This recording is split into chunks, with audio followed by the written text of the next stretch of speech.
In this video, we're going to upgrade my Proxmox cluster by setting up Ceph, a distributed storage system that will ensure all of my VMs can survive even if a node fails.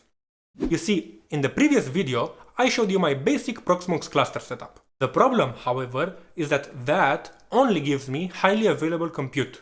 If a node fails, then sure, Proxmox could technically restart those VMs elsewhere in the cluster, but only if they were on shared storage.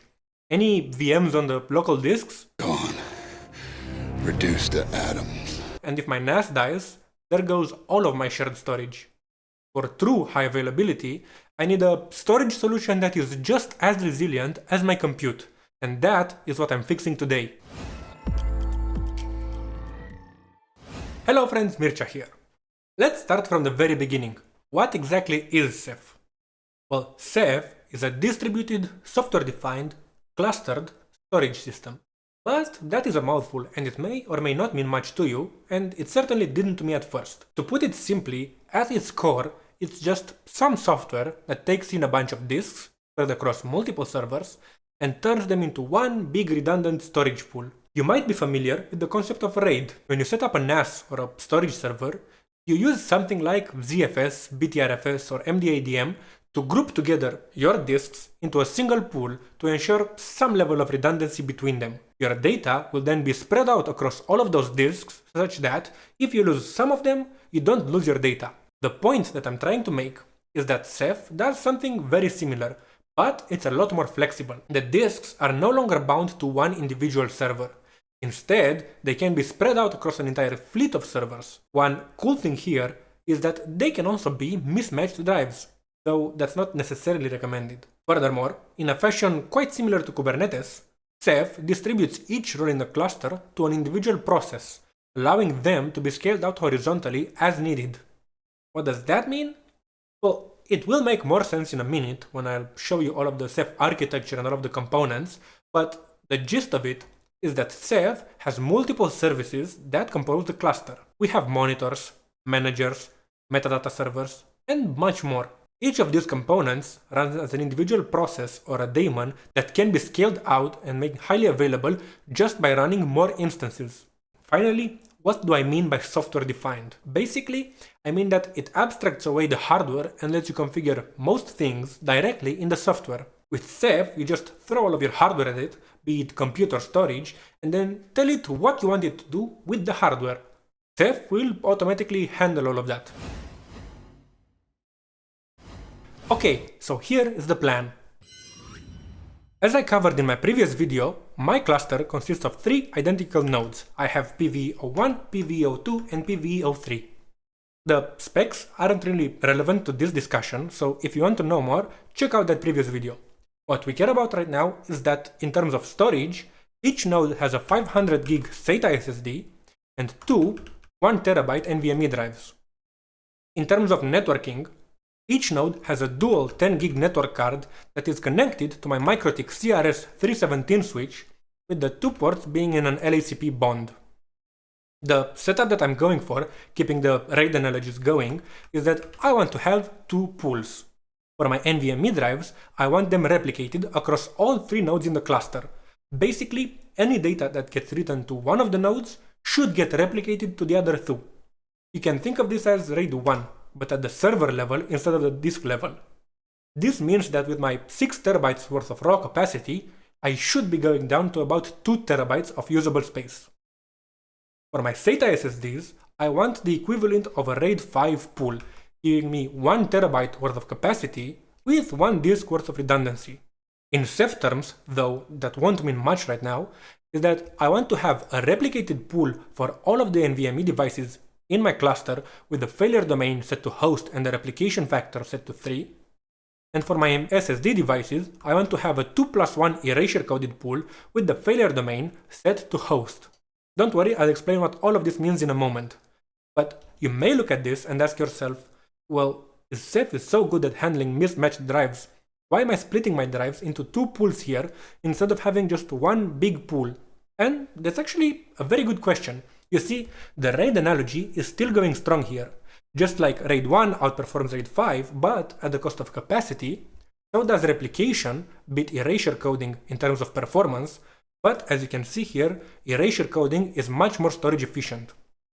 By that, I mean that my NVMe drives will essentially make a much more resilient and more performant storage pool, which I want to use for my VM disks, while the SATA drives will make a less performant pool that is much more storage efficient, at least in terms of capacity. Alright then, that's enough theory. Let's see what it actually takes to get all of this running. First thing that I need to do is to actually install Ceph on my Proxmox nodes. Now, Proxmox makes this pretty painless. You can just click through the web UI and do most of this. But by this point, you should know that I ain't about that life. So instead, I'm going to do the CLI setup. Believe it or not, Proxmox also makes this pretty painless thanks to their PV Ceph utility. So installing Ceph on each node is actually pretty simple.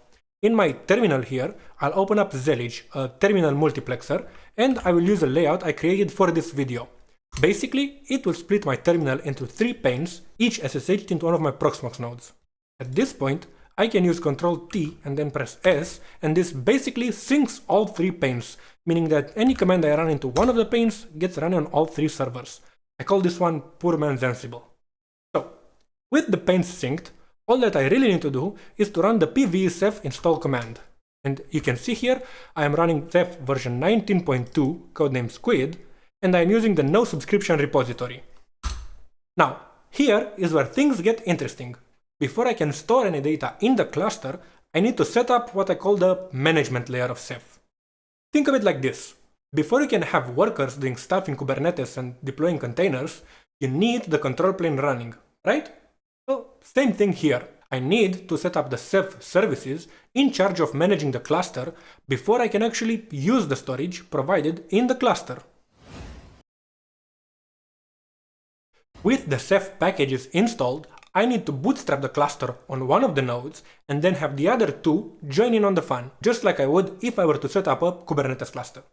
And as a side note here, you will hear me make a lot of analogies to Kubernetes and other tools, simply because that's what I'm most familiar with, and I find it helpful to create analogies like this for myself to better understand what's going on.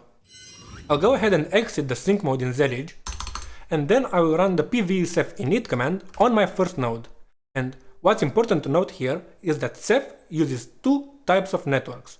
We have a cluster network, and then we have the regular network. The TLDR here is that the regular network, or the public network, is for clients to connect to Ceph to consume the storage that it provides, whereas the cluster network here is the network that Ceph will use for internal node-to-node communication.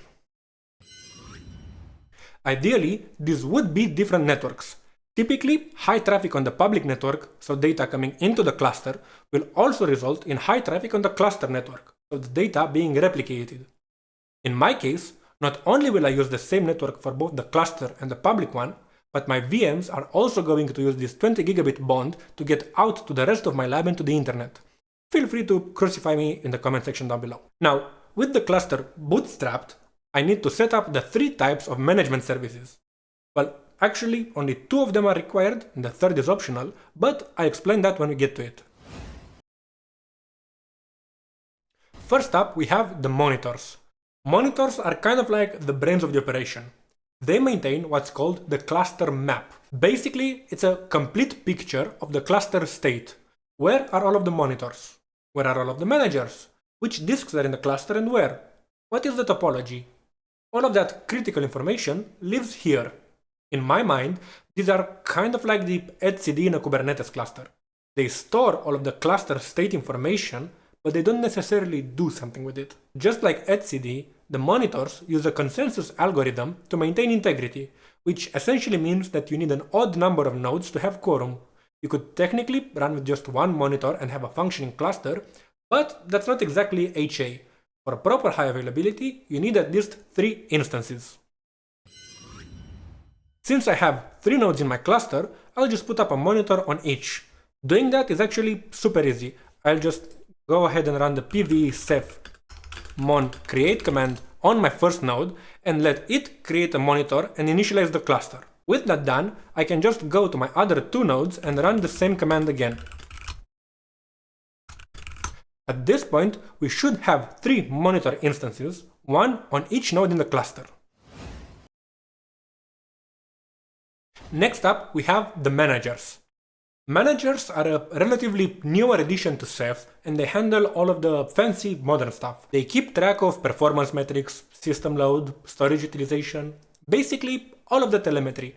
They're also extensible through plugins, which is how you get things like the Ceph dashboard or the REST API. The nice thing about managers is that they're stateless, so they work in simple active standby configuration. Technically, you only need 2 for high availability. However, the Ceph documentation recommends running 1 manager for each monitor in small clusters, and who am I to argue? To keep things simple, I'm putting 1 on each of my 3 nodes. If we take a look at the output from the previous command, the pve ceph mon create command, we can see that on the first node, it actually started the manager service as well. So when we created the first monitor in the cluster, a manager was also created.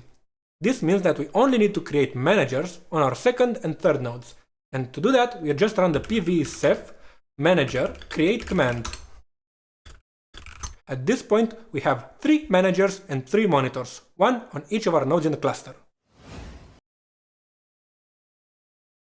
Finally, we have the metadata servers, or MDS for short. These are interesting because you only need them if you're planning to use Cephfs, or Ceph's file system storage.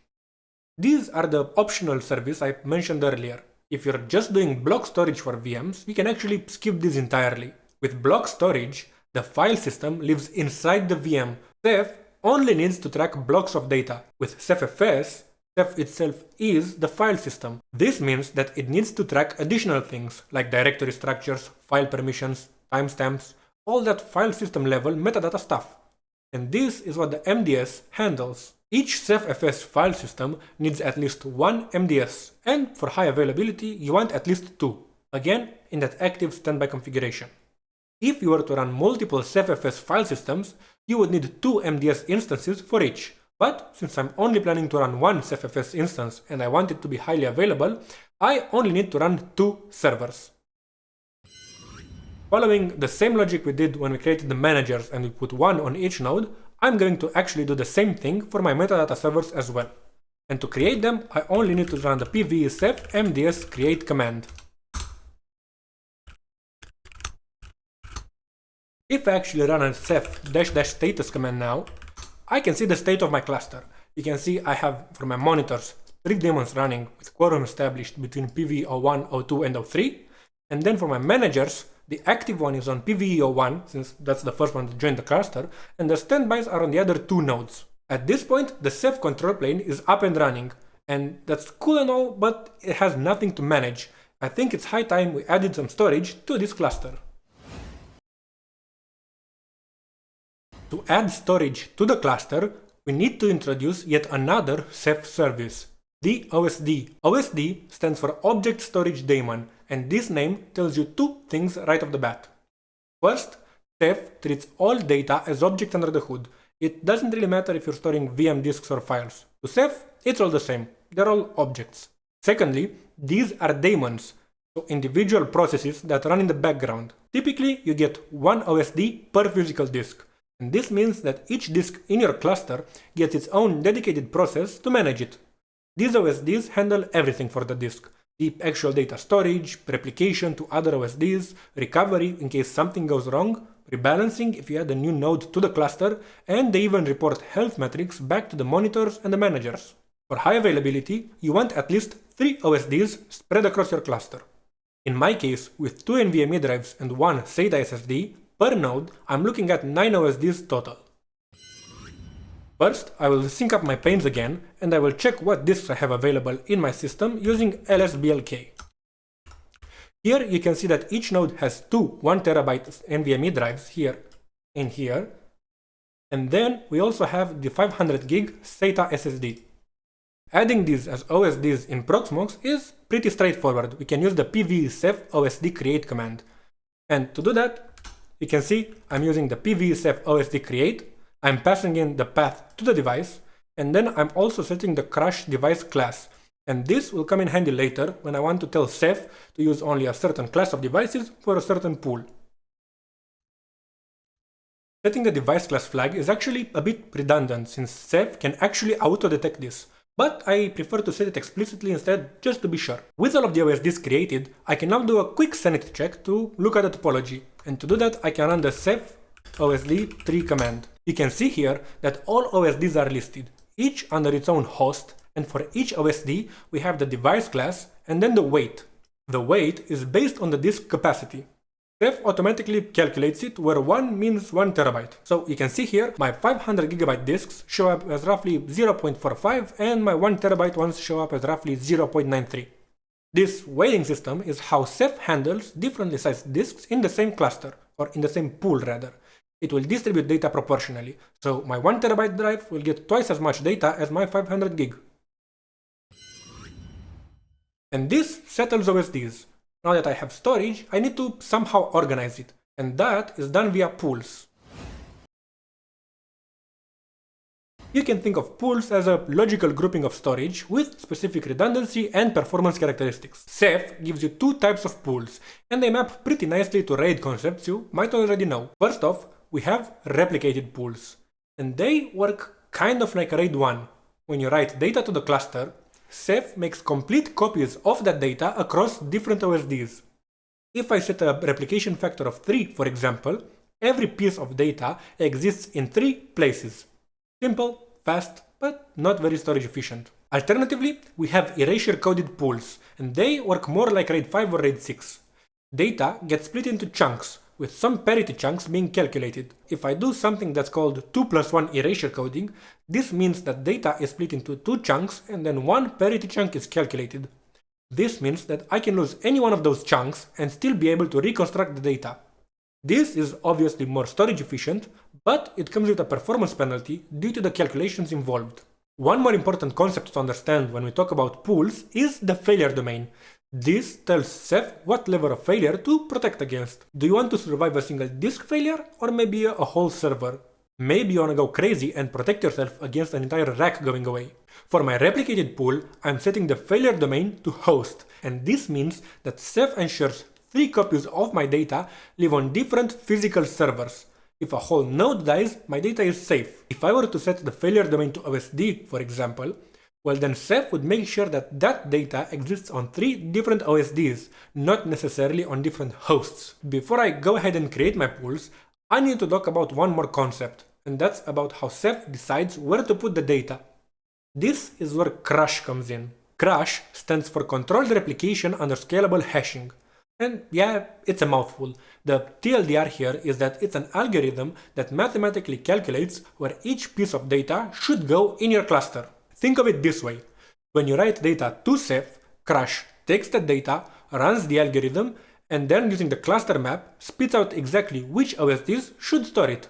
The brilliant part here is that any client with the same cluster map can run the same calculations and get the same answers. So when you want to read the data back, CRUSH just runs the math and tells you where to look for it. By default, CRUSH will spread your data across all available OSDs in the cluster. But here's where things get interesting. I can create custom CRUSH rules to control this placement. Remember those device classes I set earlier when I was creating my OSDs? Well, it's time to put them to work. What I want to do is that I want to create 2 different placement strategies. One NVMe only placement for my fast pool and one SSD only placement for my capacity pool. And to do that, I can run these commands. First, I can run Ceph OSD CRUSH rule and I will create a replicated rule. I will call it NVMe only. I will tell it to use the default CRUSH root. Basically all of my nodes. I will set the failure domain to host, so replicas go on different servers. And finally, I will restrict my placement to OSDs with the NVMe device class. For my erasure coded pool, I first need to create an erasure coding profile, and that includes the device class restriction. Here I am creating an OSD erasure coded profile. I'm setting the name to SSD erasure 2-1, and then for the chunks I am using k equals 2, so I'm using 2 data chunks, and for each 2 data chunks I will be calculating 1 parity chunk. This will only use the CRUSH device class of SSD, and the failure domain will be set to the host. The beauty of this setup is that if I add more drives later on, CRUSH automatically knows where they belong. If I add more NVMe drives, well, they will go to my NVMe pool. And if I add more SATA SSDs, again, they will go to my SATA SSD pool. Now, for the fun part, let's go ahead and create my NVMe replicated pool. To do that, I will run the Ceph OSD pool create command. I will call it NVMe replicated. I will explain these two in a second. And then I will just say that the type of pool is replicated. A quick note about those 512 numbers. Those are the number of placement groups or PGs for the pool. You can think of PGs like folders on your computer. Sure, you could just throw all of your files at the root of the disk, but it's way more manageable to organize them into folders. And the same concept applies here. PGs are an intermediate layer between your objects and OSDs, and the rule of thumb here is to go for around 1 or 200 PGs per OSD across the pool. With the pool created, I want to configure the replication settings now.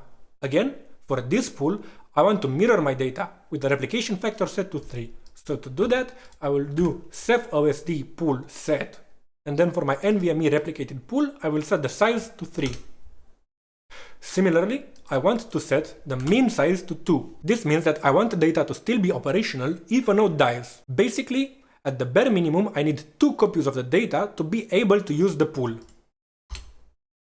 And finally, I need to attach the crash rule I created earlier to this pool to make sure that Ceph will only use NVMe drives to store objects on it. To do that, I will run Ceph OSD pool set, and for my NVMe replicated pool, I will set the crash rule to NVMe only, which is the one we created earlier. The erasure coded setup is a bit simpler. All I need to do is to create an erasure coded pool, and within that creation command, I can specify the erasure coded profile I created earlier. So, to do that, I will run this command. I will do Ceph OSD pool create, I will call it SSD erasure, I will specify the type, and then I will specify the erasure coding profile. One thing I will also do here is that I want to enable some flags on this pool. I'll go ahead and admit I'm not entirely sure what these do, but I know that if I want to create a CephFS file system on this pool later on without them, well, Ceph will complain, so here we are. First off, I want to enable EC overrides, and then I also want to set bulk to true. Future me here. One thing I actually forgot to mention is that I forgot to set the PG num, or the number of placement groups, for my erasure coded pool, and to do that I need to run the Ceph OSD pool set SSD erasure PG num to 128. Then I want to actually adjust the number of PGs on my NVMe replicated pool down to around 256. I was seeing some errors in the Proxmox web UI when I had it at 512, so I'll just go with this for now. Now, you know what they say, trust but verify. So what I'm gonna do next is that I want to run a quick test to make sure that my crash rules are actually working. What I will do is that I will use the rados CLI command to copy some files onto the pools. You can see here I am using the rados command to copy a file to the NVMe replicated pool. I'm calling it test NVMe, and I'm setting the contents to etc hostname. Then I will do the same thing for the erasure coded pool. In order to check where they landed, I'll first run a Ceph OSD 3 command to get the IDs of all of the OSDs in my cluster. Now I can just run a Ceph OSD map command for the NVMe replicated pool, for example, and we can see here that the object test NVMe exists on the OSDs 5, 4, and 1. And we can see here 4 is NVMe on host 2, 5 is an NVMe on host 3, and 1 is an NVMe on host 1. Similarly, we can take a look at the contents of the erasure pool, and we can see that the object test SSD exists on 2, 8, and 7. And again, 2 is the OSD that is on SATA SSD on host 1, 8 is on host 3, and 7 is on host 2. With that said, it looks like my crash rules are working fine, just fine. With that, we should be on the final stretch here. The pools are created, I just need to tell Ceph what they are for. Ceph can provide 3 types of storage. We have block storage via RBD or Rados block device, file storage via CephFS, and object storage via RGW or the Rados gateway. RBD is the Ceph equivalent of iSCSI. It provides raw block devices that look like disks to clients. Only one client can mount it at a given time. RBD in particular is nice because it provides features like snapshots and live migrations, both of which are particularly handy for VM disks. CephFS is kind of like NFS or SMB, a distributed file system that multiple clients can mount at once. And finally, the Rados gateway exposes the Ceph storage via an S3 compatible API. If you're unhappy with some of the self-hosted S3 solutions lately, Minio, then this might be your next best option. The plan here is to use my NVMe pool for RBD to host VM disks and then store other files on the SATA pool via CephFS. Since the NVMe pool is already created, all I need to do is to enable the RBD application for it, and we can do that by running Ceph OSD pool application enable, and then I will enable for the NVMe replicated pool the RBD application. With the application enabled, I just need to create an RBD pool. So, for my SSD pool, I want CephFS, but here's the catch. CephFS needs two pools, one for data and one for metadata. You could technically use the same pool for both, but the thing is that metadata needs to be on a replicated pool. You cannot put it on an erasure coded pool. Thus, I need to create yet another replicated pool in my cluster. I'm not entirely sure how good of an idea this is, but I will also use my NVMe drives for this. If this turns out to be problematic, I have a bunch of 128GB SSDs I could throw at it, but I'll need to play around with that and see if and how it impacts performance. In the meantime, let's go ahead and create another replicated pool. I will call this one CephFS metadata. I will set the size again to 3. I will set the min size to 2. And finally, I will attach the crash rule to set it to be an NVMe only. With the two pools in place, I can actually go ahead and create the CephFS file system, and that's as easy as running CephFS new CephFS, and then I will use the CephFS metadata pool and then the SSD erasure pool. Here it complains because SSD erasure is an erasure coded pool, and doing that is not necessarily recommended. But to make it work, I just need to pass the -- force flag. And there we go! I've got fast replicated storage for VMs and then capacity optimized erasure coded storage for files. With all of the Ceph magic configured, it's time for the payoff. Actually using the storage in Proxmox. And you know what? After all of that command line work, I'm going to treat myself to a little button clicking on this part. The beautiful thing about using the Ceph that is built into Proxmox is that Proxmox already knows all about it and how to connect. All I need to do is to tell it to use the pools that I created. If I go into the Proxmox web UI now and I navigate to Data Center and then to the Storage tab, here I can just click on Add and select RBD. Since this is a Proxmox VE managed hyperconverged Ceph pool, it already detects everything. All I need to do is to give it a name, which will be Ceph RBD.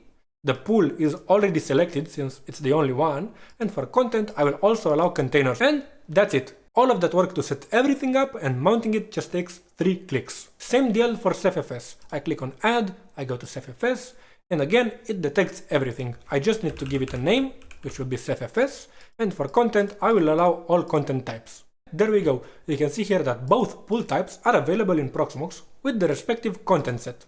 Now, the real magic is what happens next though. When I go to create a new VM, for example, if I just skip through the first steps a bit here, you can see that for disks, I can select the Ceph RBD pool, and what will happen is that Proxmox will create a new RBD volume on that pool and use that for the VM. And similarly, if I go into one of my nodes and to CephFS, if I upload an ISO here, it will just go to my erasure coded pool. Here's what I found to be the coolest part.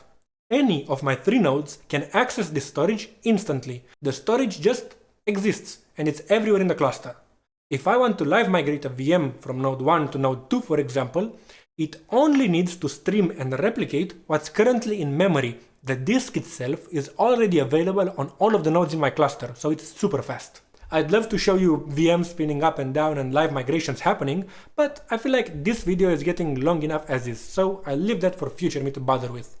What I will do instead is that I will run some benchmarks to show you what kind of performance I'm getting from this setup, because at the end of the day, none of this would be that cool if it's no faster than a hard drive, for example, right? If this outperforms it, then what was the point? So how am I going to test this? Well, in Romanian, we have a saying, the only enemy of good is better. And I'm bringing this up because originally I only wanted to test the performance of my 3 times replicated NVMe pool. But then I thought, what if there are better options out there? I mean, even if the answer is no, there's only one way to know for sure, right? So, here's where things get a little bit ridiculous.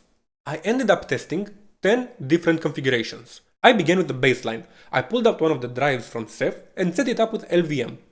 This gave me a clear idea of what a single disk can actually do when it's part of a Proxmox pool.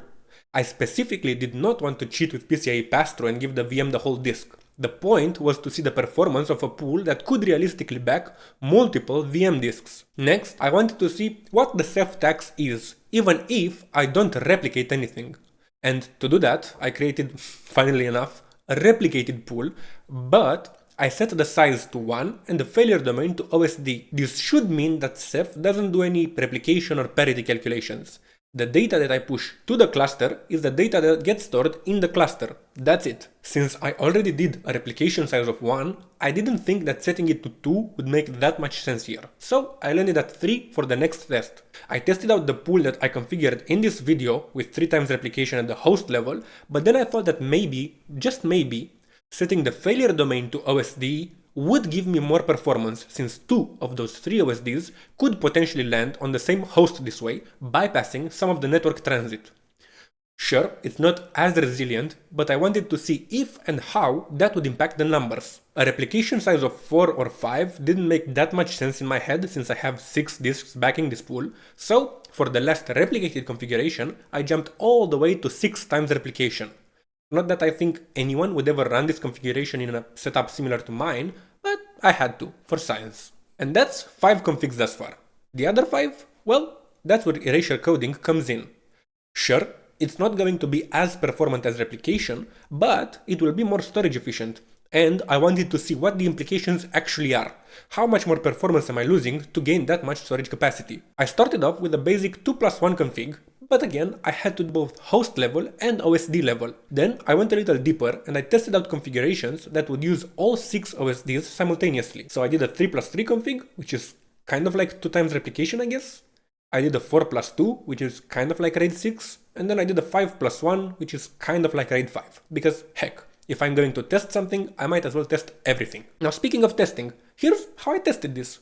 I spun up a Windows 11 VM on one of my Proxmox nodes and I installed Crystal Diskmark. The VM itself lived on the local LVM pool, which is just the default boot pool that Proxmox sets up during the installation, and it's using the boot disk. For the Ceph configuration, I created a brand new virtual disk on that pool and attached it to the VM. That way, Windows wasn't doing its random Windows things and interfering with the test. Same VM, same node, same everything. The only thing that I changed between runs was deleting the pool and recreating it with a new config. For the benchmark itself, I ran Crystal Diskmark with 5 passes and a 32GB test file. The tool gives me sequential performance, which is like how fast can I move around big files, and the random performance, which is lots of small reads and writes, much closer to what a real VM workload looks like. So, let's start off with capacity, because that is the easy part. As you can see in this first graph, I set the one-time replicated pool, which Proxmox reported at around 5.8 terabytes of capacity, as my 100% baseline. Erasure coding is the clear winner here, to nobody's surprise, with 5+1 reaching about 83% efficiency. 2+1 and 4+2 both land at around 66%, and I guess that's to be expected since I have 6 underlying OSDs, so they are effectively the same. 3+3 drops to 50, obviously, and replication bursts to capacity real fast. 3 times replication gets me a third of the raw space, and 6 times replication leaves me with around 16%. Let's move over to read performance, because this is where replication really shines, since Ceph can read for multiple OSDs at the same time. If you look at the graph here, my single LVM disk manages about 1600 megabytes per second in sequential reads, and every single replicated setup actually pulled ahead, hitting at or slightly above 2 gigabytes per second, which should be the theoretical threshold of my 20 gigabit networking. The 3 times OSD replication was about 12% faster than my host replication, which confirms my initial hunch, and erasure-coded pools on the other hand hovered right around that single disk baseline, which kind of makes sense in my head since Ceph cannot parallelize the reads, it has to read from every single disk in order to be able to piece back together the data. If we look at the queue depth of 1, you can see that nothing really matches the single disk performance here. But among all of the redundant pools, 3 times replication still comes out on top, landing at about 55% of the single disk's performance, with erasure coding ones trailing further behind. For random reads, as you can see on these other charts, all replicated pools cluster together at around 75 to 80% of the baseline, while erasure-coded configs stay between 35 and 50%. What's interesting here is that even the best erasure-coded setup is still 33% worse than the worst replicated one. And now, let's talk about writes, because this is where depression starts to kick in. You can see that sequential writes with a queue depth of 8 already hurt. My 3 times replicated pool drops to around 560 megabytes per second, just under 40% of a single disk. Erasure-coded pools actually edge ahead in sequential writes, but are still nowhere near the baseline. Random writes are, well, downright embarrassing. As you can see here, with a queue depth of 32, 3 times replication gives me only about 10% of the single disk's performance. And that's the best replicated configuration. Dropping down to a queue depth of 1, and we're looking at 2 to 3% across the board.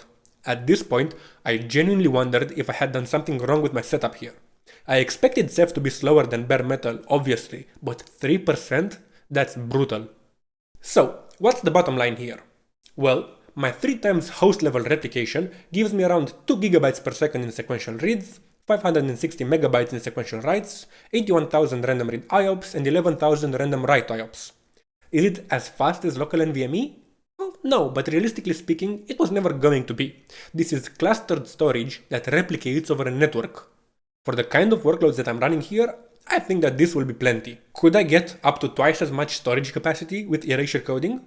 Well, sure, but I'd lose half of my IOPS, and that's what VMs actually care about. Could I get slightly more performance by going with an OSD level failure domain?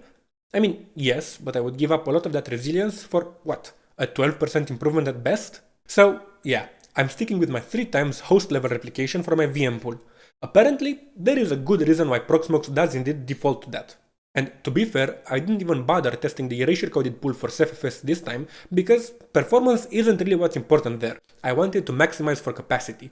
And with 3 disks total, there isn't really that much wiggle room for configurations. I can only do 3 times replication or 2+1 erasure coding, and I think the answer is clear here. So, there we have it. I went from 3 independent Proxmox nodes with single points of failure everywhere to a fully hyperconverged cluster with distributed redundant storage. Was it simple? Well, no, not really. Ceph is quite complex, and I'm definitely sure I've only scratched the surface here. For sure, there are a dozen ways I could optimize this setup even further, and I am sure some of you are already typing in the comments about my questionable decisions to run everything on the same network. Now, here's the thing. It works. My VMs now have storage that exists everywhere in the cluster. I can lose an entire node and just keep on going. And based on those benchmarks, I'm getting performance that's not too shabby for a home lab, even if I'm not setting any world records here. With that said, this is definitely going to be quite a long video, I'm sure of it. And if you made it this far, you have my respect. You're as much of a storage nerd as I am. Let me know in the comment section down below that you've made it this far and what your storage setup looks like. On your way down there, don't forget to hit the like button if you like this video and subscribe if you haven't done so already. Until next time, keep your clusters converged and your data replicated. Cheers everyone.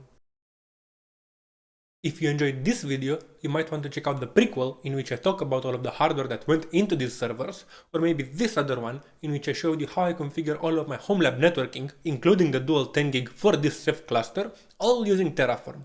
Again, thank you so much for watching and I'll see you in the next one.